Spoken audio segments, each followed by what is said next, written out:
but that's not what they're shooting for as they come up on third down.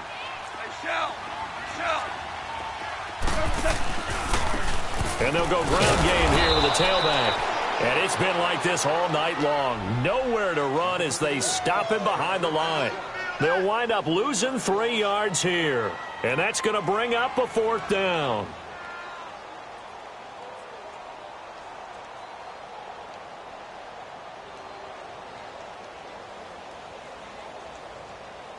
And for the second time tonight, this field goal unit comes out here.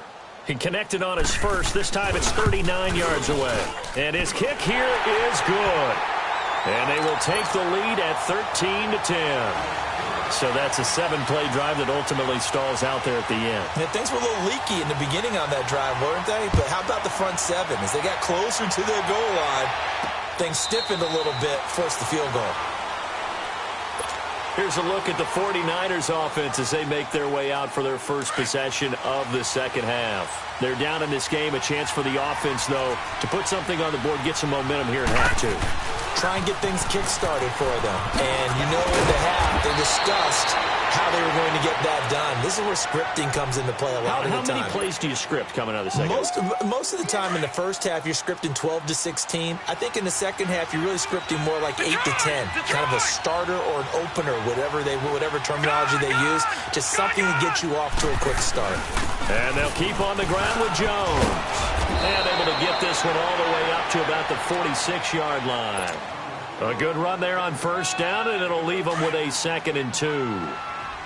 And that looked like some pretty easy yardage there right up the gut. And he's a guy that has some height to him. So when you don't have to drop a shoulder or create or get through contact or trash, makes it a lot easier to stay upright, see the field, and make a run as we just saw there. Now it's the fullback. This is Kyle Juszczyk. And he'll fight his way forward to about the 48-yard line. It'll be a gain of 2 on the play, but they'll remain a few inches short here with third down looming.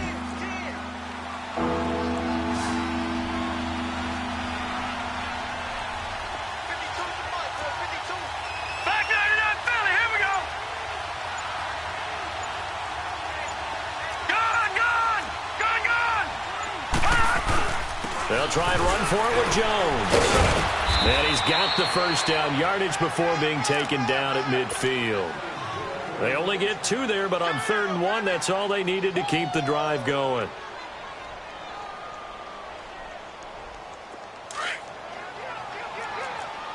Detroit! Detroit! Vick now from the 50. Drops it to Jones in the flat. A good gain of 14 there, and it moves the chains. We always talk about having to read defenses and how complicated that is. Well, this was an excellent read. Read the pressure and got rid of the football before it even got to him for a nice game. And when they're blitzing like that, running back usually a good spot to go with the football? Without a doubt, because he's right in your sight line or he's near you. So you're able to just get it to him easily. And once he gets in space, that's usually a good matchup for him. Second down, Vick. The tight end Kittle has it on the left side. And he'll work it inside the 30 to the 29-yard line. That throw good for only a couple. It brings up third down.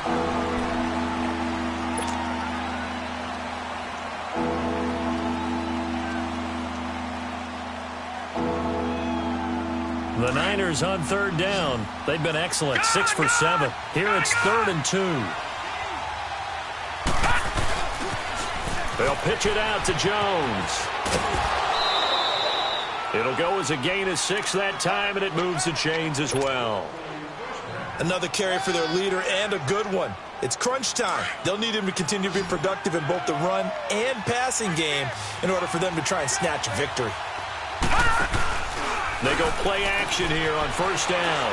Going to throw deep for the end zone. So they took a shot on first down, but couldn't connect. Trying to erase that deficit all at once. One big shot. He took it. Unfortunately for him, incomplete. Well, once again, they'll go from the 23-yard line on 2nd and 10. They'll run it now out of the gun. And able to get about 3 as he's taken down right at the 20. Brandon, all things considered, they have to feel pretty good about getting that type of a gain, considering the blitz that they just had against them.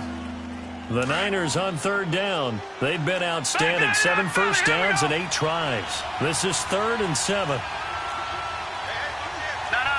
Check. Patriot. Throwing, Vic. Looking middle, and that's complete. And they've got it inside the 10 at the 8. They're able to convert on third down, and that sets up a 1st and goal. Only way to get the lead here, of course, with a touchdown. And that's what they're gunning for on 1st and goal. No. Check. Patriot.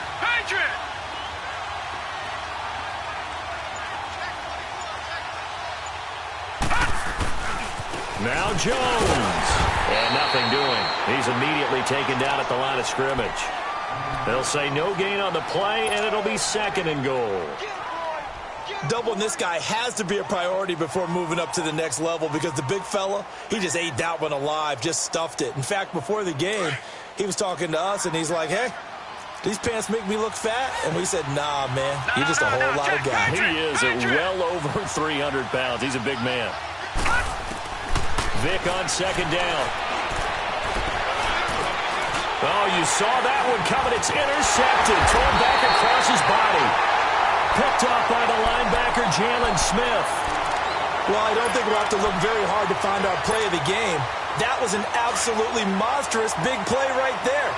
Backs to the wall. The offense has it in the red zone, driving for the winning score. And he says, not on my watch. And that is one. And now a fumble. The ball's out. Wow, that ball gets knocked free, but a teammate comes along and scoops it up. It's almost like baseball. Guys at bat, people are on base in scoring position. One guy doesn't get him home. The next guy comes through and picks him up. And avoids the turnover. After the loss to start out, here's 2nd and 11. From his goal line here, Goff. Going deep now for Decker. He's got a man, complete. The 20, 10, touchdown LA. A big play there, 96 yards. And the Rams add on to their lead. Well, they were back in the shadows for their own goalpost, and that flipped quickly. So much for playing it safe. I mean, a conservative, easy call, run the football, take care of it, create some space, pump the ball away, but no, let's throw it. And sometimes a defense's aggressiveness is used against them, because when you've got people backed up, your natural inclination is to try and really force them back, and sometimes they get burned that way. And they got burned there. And San Francisco gets set to go here. And the interception thrown in the red zone last time. We'll see if they can rebound. I just have to think the last thing he said as they went back out there was, don't do that again. What do you think? What do you think? Yeah, I think that. I think that not only did he say that, but he also told him, let's put it in the end zone that it's supposed to be in, all right? The end zone we're trying to score. I know we're being a little bit facetious here, but the bottom line is take care of the football, and everything else should flow from there. Quick lesson, never ask the play-by-play guy a question. Hey, you're my partner. I know you're right there with me. To the sideline, and wow, what a catch there. He doesn't get a lot, but he was able to get the feet down complete. They should have got more out of that, though. He was wide open. I love how emphatic you are with that call, because that's exactly what I was thinking. Wide open in the flat. Give him a ball that he can use to get upfield with, not just catch and go over the sideline. They cost themselves some yardage there. And he'll get it into enemy territory just across midfield at the 49.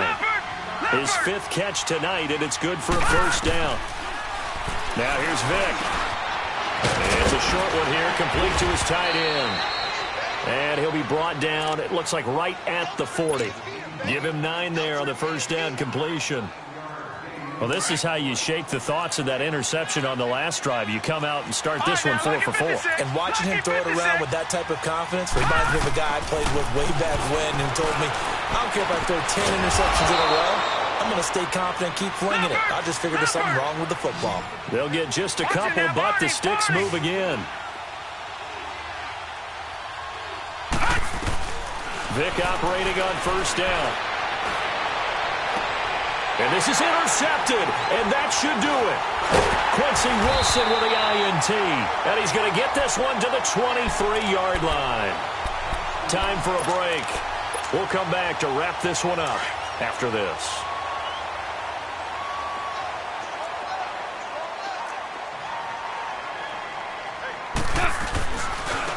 Now a handoff looking right, and he'll be taken down here at about the 23-yard line. Solomon Thomas there on the tackle. That's it. That's what you want. Straight ahead positive gain. Just keep that clock ticking. So 2nd and 9, and you'd have to figure just about all 11 probably crashing the line here.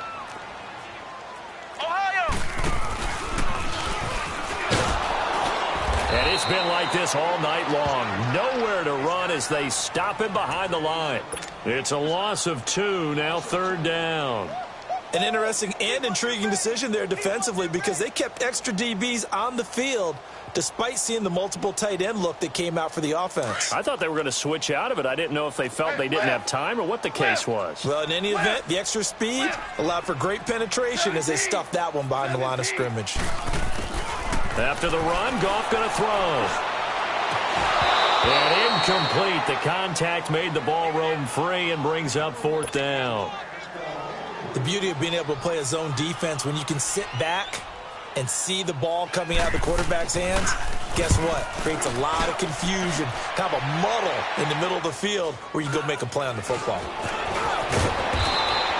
And just a net of 31 here. 40-yard punt, 9 on the return. And the Niners will go on offense. 1st and 10. The 4th down run successful. Now they look to pay it off on 1st down. Vick. Firing quickly here, and that's complete. And he'll be brought down at the 45-yard line. A good pickup there. 8 yards on the 1st down completion. One thing you're hoping for when you run drag routes, you're able to hit a receiver in stride, and he can pick up a lot of yardage after the catch. But in this situation, the defense was effective, able to stop him before he could get a good head of steam going. Vick to throw it. A dump underneath to Jones. And he'll go out of bounds after taking it a little further down inside the 40. They get 6 on the pickup there as the drive will continue. Clock management definitely critical here if they want to get back in this game. Absolutely agreed. They have to up the tempo in this case, down a couple of scores. Want to make sure they have a chance to win this ball game. Vick now sliding out of the pocket. He's got his man on the crossing route. And he's going to get this inside the 30. That one goes for 13 yards, and it moves the sticks.